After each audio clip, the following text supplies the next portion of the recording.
حضرت عبداللہ ابن عمر رضی اللہ تعالیٰ عنہ فرماتے میں حضور کی مجلس مبارکہ میں بیٹھا تھا، ابو داؤد شریف میں موجود ہے، کہتے ہیں حضور دعا مانگ رہے تھے۔ دعا کیا تھی؟ دعا حضور یہ مانگ رہے تھے، رب اغفر لی، یا اللہ ہمیں بخش دے، وتب علی، اللہ ہماری توبہ قبول فرما، انک انت التواب الرحیم، بے شک تو توبہ قبول کرنے والا اور رحم کرنے والا۔ حضور دعا مانگ رہے تھے، اے اللہ رب اغفر لی، یا اللہ ہمیں بخش دے، وتب علی، اور ہماری توبہ قبول فرما، انک انت التواب الرحیم، بے شک تو توبہ قبول کرنے والا اور رحم کرنے والا۔ حضرت عبداللہ ابن عمر فرماتے اس ایک دعا کو ایک ہی مجلس میں ایک ہی جگہ بیٹھ کر میرے نبی پاک نے اپنی زبان اطہر سے 100 مرتبہ ادا فرمایا۔ 100 مرتبہ حضور نے یہ لفظ کہے، رب اغفر لی وتب علی، رب اغفر لی وتب علی، رب اغفر لی، اے اللہ بخش دے، رحم فرما، وتب علی، بس قبول کر لے نا اب ہماری توبہ، انک انت التواب الرحیم، بے شک تو توبہ قبول کر لیا کرتا ہے، تو رحم فرمایا کرتا ہے۔ ایک ہی مجلس میں 100 دفعہ حضور نے دعا مانگی، دعا مانگ کے پھر دعا مانگی، اور دعا مانگ کے پھر دعا مانگی۔ اللہ کو منایا میرے رسول پاک، حضور نے ہمیں بتلایا، اسے مناؤ، اس کی بارگاہ عالی مرتبت میں جھکو، اور حضور نے خود بھی یہ طریقہ ہمارے سامنے بطور سنت کے چھوڑا، اور پھر نبی پاک صلی اللہ علیہ وسلم نے آگے بڑھ کے ہمیں کچھ اور باتیں بھی ارشاد فرمائی۔ حضور نے ہمیں بتلایا کہ پچھلے لوگ اپنے رب کو کیسے مناتے تھے، وہ کس طرح اس کے حضور ناز عرض کرتے تھے۔ حضور نے ہمیں اللہ کو منانے کے طریقے بھی بتلائے، فرمایا جب ماں باپ دعا مانگیں گے اولاد کے حق میں تو وہ مان جائے گا۔ حضور علیہ السلام نے فرمایا جب مسافر دعا مانگے گا تو اللہ مان جائے گا۔ فرمایا میرے رسول کریم نے کہ جب بیمار دعا مانگے گا تو اللہ مان جائے گا۔ اور سید عالم علیہ السلام فرمانے لگے جب تمہارے ضعیف، کمزور، مجبور لوگ دعا مانگیں گے تو اللہ مان جائے گا۔ اور حضور نے فرمایا جب تم فرض ادا کر کے دعا مانگو گے تو اللہ مان جائے گا۔ اور میرے محبوب نے فرمایا جب پچھلی رات اٹھ کے تم اس کے حضور عرض کرو گے تو وہ تمہاری دعاؤں کو قبول کر لے گا، وہ تم مان جائے گا۔ اور حضور نے ہمیں دن بتائے، فرمایا جمعے والے دن مانگنا مان جائے گا، شب قدر کو مانگ لینا مان جائے گا، شب برات میں دعائیں کرنا وہ مان جائے گا، رمضان کی راتوں میں مانگنا مان جائے گا، قرآن پاک کے ختم کے موقع پر دعا کرنا مان جائے گا۔ طریقے بتلائے۔ اب یہ ہے کہ ہم نے تو مانگنا تھا نا اس کی بارگاہ، ہم نے تو حاضر ہونا تھا، ہم نے تو جانا تھا، اب ہم نے آگے بڑھنا ہے، اس کے حضور عرض کرنا۔ حضور نے ہمیں بتلایا کہ مومن متقی ہوتا ہے نا، پرہیزگار ہوتا ہے، تو اس نے کچھ نیکیاں بھی کی ہوتی ہیں، جس طرح اسے اپنے گناہوں کا پتہ ہوتا ہے نا، جسے پتہ ہوتا ہے کہ نہیں یار فلاں کام میں نے فقط اللہ کی رضا کے لیے کیا ہوا ہے، اور میرا اور میرے رب کا راز ہے۔ فرمایا جب تم بڑے الجھ جاؤ نا، جب تم بڑی آزمائش میں آ جاؤ، اور جب تم سمجھ لو کہ اب میں بڑی تکلیف میں آ گیا ہوں، تو پھر ایک طریقہ حضور نے ہمیں اور بھی بتلایا مانگنے کا، ایک اور طریقہ بھی بتلایا، اور وہ روایت صحیح مسلم میں موجود ہے۔ راوی حضرت عبداللہ ابن عمر رضی اللہ تعالیٰ، حضور فرماتے ہیں 3 لوگ سفر کر رہے تھے، یہ آپ اندازہ فرمائیے صحیح مسلم کی حدیث ہے، اور ذرا حضور کے سمجھانے کا ایک یہ رنگ بھی ہے اللہ کو منانے کا، ایک یہ انداز بھی ہے اس کی بارگاہ میں گزارشات پیش کرنے کا، یہ بھی ایک طریقہ حضور نے ہمیں بتلایا۔ اگرچہ اپنی نیکیوں کو چھپانا چاہیے، نیکیاں جو چھپی ہوئی ہوتی ہیں وہ قیمتی ہوتی ہیں، وہ قیمتی چیزیں ہوتی ہیں جو لوگوں نے چھپا کر کے رکھی ہوتی ہیں۔ حضرت عبداللہ ابن عمر فرمانے لگے کہ نبی پاک صلی اللہ علیہ وسلم فرماتے ہیں 3 لوگ سفر کر رہے تھے، رستے میں طوفان آ گیا، تیز بارش شروع ہو گئی، تو حضور فرماتے ہیں وہ تینوں بارش سے بچنے کے لیے ایک غار میں چھپ گئے۔ ان کو پتہ ہے پرانے زمانے کے اندر غاریں ہوتی تھیں، اور لوگ جب سفر کرتے تھے لمبے تو پتھروں اور پہاڑوں کے بیچ میں سے سفر کرتے تھے، وہ غار کے اندر چلے گئے۔ اب چونکہ طوفان بہت زیادہ تھا، جب وہ غار کے اندر چلے گئے تو اللہ کے پیارے حبیب صلی اللہ علیہ وسلم فرماتے ہیں پتھر اوپر سے لڑکتا ہوا آیا اور غار کے منہ کے آگے آ کے اس نے غار کو بند کر دیا۔ اب اتنا تیز اور اس مضبوطی کے ساتھ وہ پتھر لگا اور اتنا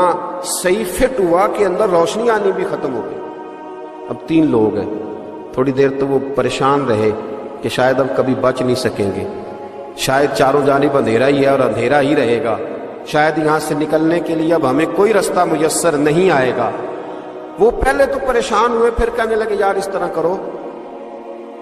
ذرا غور کیجئے گا میری بات پہ۔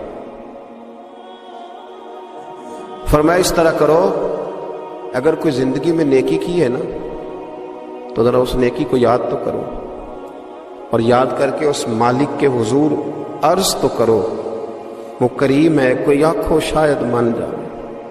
تے گل کم تتڑی دا بن جاوے، عرض تو کرو۔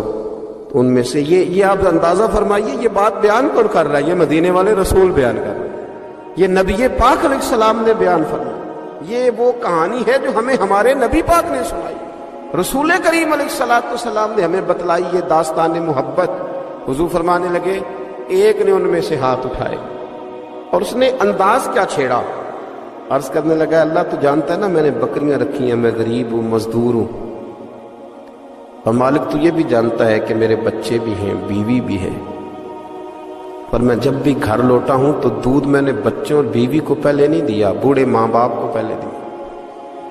اللہ میں نے ان کے ساتھ ہمیشہ کرم کے بازو کھول کر معاملہ کیا۔ وہ غار میں تنہا بیٹھے ہیں اور اپنے مالک کو منا رہے ہیں۔ عرض کرتے ہیں اللہ تجھے یاد ہے نا ایک رات جب میں بڑی دیر سے لوٹا تھا، لکڑیاں کاٹتے، درخت تلاش کرتے، مجھے دیر ہو گئی، میں دیر سے لوٹا تھا، نیت یہ کر رکھی تھی کہ دودھ سب سے پہلے ماں باپ کو پلاؤں گا، مالک جب میں لوٹا تو وہ بوڑھے تھک کر کے سو گئے تھے، میری بیوی نے مجھے کہا کہ بچوں کو پلا دو، وہ سو گئے، تو میں نے کہا نہیں میرے ذمے ہے ان بوڑھوں کے دل کو ٹھنڈا کرنا، ان سے پیار کرنا۔ اللہ بیوی مانگتی رہی، بچے طلب کرتے رہے، میری ٹانگوں میں گھومتے رہے، بار بار آتے رہے، اور میں نے دودھ نہیں پلایا۔ اے مالک فجر ہو گئی، آفتاب طلوع ہونے کا وقت آ گیا، پر میں نے ماں باپ کے بیدار ہونے کا انتظار کیا۔ اے اللہ وہ جب اٹھے تو ان کی آنکھوں میں جو میرے لیے دعا تھی اور ان کے سینوں میں جو میرے لیے کرم تھا، اگر تیری بارگاہ میں وہ نیکی قبول ہے تو مالک پھر رحم فرما، میں اس مشکل سے آسانی عطا فرما۔ سنو سنو، رسول کریم صلی اللہ علیہ وسلم فرماتے ہیں کہ اس بندے کی دعا مکمل ہوئی تو پتھر تھوڑا سا سرک گیا، اور اتنا سرکا کہ آسمان نظر آنے لگا۔ جس نے ماں باپ کو منایا ہے، ان سے پیار کیا ہے، پھر یہی بات وسیلہ بن جائے گی رب کے ماننے کا، پھر یہ وسیلہ بنے گی، اللہ اس سے مان جائے۔ پھر رسول کریم صلی اللہ علیہ وسلم فرمانے لگے، دوسرا بولا اور عرض کرنے لگا کہ اے اللہ تو جانتا ہے مجھے اپنے چچا کی بیٹی بھانے لگی تھی، میں اس کی طرف رغبت کرنے لگا تھا، اور میں نے جب اس سے جا کے ارادہ کیا کہ میں تیرا طالب ہوں، تو اس نے مجھے کہا کہ پہلے 100 دینار لاؤ بانا، تو اللہ میں نے مشقت کر کے 100 دینار جمع کیے، اور جب میں پوری طرح اس پر حاوی ہو گیا، وہ میرے قبضے میں آ گئی اور گناہ کا میں نے ارادہ کر لیا، تو اس عورت کے منہ سے ایک جملہ نکلا کہ اللہ سے ڈر، اے مالک وہ میرے قبضے میں تھی، اے اللہ میں گناہ پر قادر تھا، میں چاہتا تو گناہ کر لیتا، لیکن جب اس نے تیرا نام لے کے کہا نا کہ اللہ سے ڈر، اللہ میں ڈر گیا، میں اسے چھوڑ کے آ گیا۔ اگر تجھے یہ بات پسند ہے تو پھر نکال دینا اس مشکل سے، پھر کر دینا کرم۔ اللہ میری بھی تو چڑھتی جوانی تھی نا، میں بھی تو سب کچھ کر سکتا تھا، پر تیرے لیے، تیری خاطر میں لذت گناہ سے باز رہا، تو اللہ تو رحمت فرما دے۔ حضور فرماتے اس کی دعا مکمل ہوئی تھی کہ پتھر تھوڑا اور سرک گیا۔ پھر تیسرا بولا اور اس نے بول کے کہا اے اللہ ایک مزدور کو، ایک دیہڑی دار کو، ایک غریب کو میں نے کام پہ رکھا ہوا تھا، یہ تیرا اور میرا راز ہے اللہ، وہ مزدور وہ دیہڑی دار میرے پاس کام پہ لگا تھا، کچھ چاول میں نے اس کی اجرت مقرر کر دی کہ تو کام مکمل کرے گا تو میں تجھے دوں گا، اور جب اجرت لینے کا وقت آیا تو وہ بگڑ کر ناراض ہو کر چلا گیا. میں اسے ڈھونڈتا رہا، وہ مجھے ملا نہیں. میں نے اس کے چاولوں کی قیمت کاروبار میں انویسٹ کر دی، اس کا تھوڑا سا سرمایہ پر میں نے کھایا نہیں. پھر وہ اس سے میں کاروبار کرتا رہا اور اتنا کاروبار کیا کہ بہت ساری گائیں اور ان کے چرواہے تیار ہو گئے. وہ سالوں کے بعد لوٹا. میں نے اس غریب کا مال کھایا نہیں بلکہ بڑھایا، محفوظ کر کے رکھا. وہ سالوں کے بعد لوٹا اور کہنے لگا میرا مال تو، میں نے کہا وہ ساری گائیں تیری ہیں، وہ چرواہا تیرا ہے، یہ سارا کچھ تیرا ہے. وہ کہنے لگا تم مجھ سے مذاق کرتا ہے، میں غریب کہاں اور گاؤں اتنی بڑی گائیں کہاں، تو مذاق کرتا ہے. تو میں نے کہا مذاق نہیں، میں نے اپنے رب سے ڈر کے تیرے مال کی حفاظت کی، یہ تیرا ہے. اے اللہ میں کھا بھی تو سکتا تھا نا، پر تجھ سے ڈر کر میں نے وہ سارا محفوظ رکھا. اللہ اگر تجھے میری یہ ادا پسند ہے تو پھر آج مان جانا، آج راضی ہو جا. اللہ کے رسول فرماتے ہیں اس کی دعا مکمل ہوئی تھی کہ پتھر لڑکا اور ان کے لیے رستہ بن گیا. وہ باہر آ گئے تو حضور نے ہمیں بتلایا کہ وہ تمہاری نیکیاں جو چھپی ہوئی ہیں، وہ تمہاری نیکیاں جو تم نے خالص اللہ کی رضا کے لیے کی ہیں، ان نیکیوں، ان اعمال کا وسیلہ بھی تمہارے رب کے ماننے کا ذریعہ بن جائے گا. اس کو منایا جائے، اس کے حضور حاضری دی جائے، اس سے بخشش کا سوال کیا جائے، اس کی بارگاہ میں یہ گزارش کی جائے کہ اللہ غریبوں، مجبوروں، کمزوروں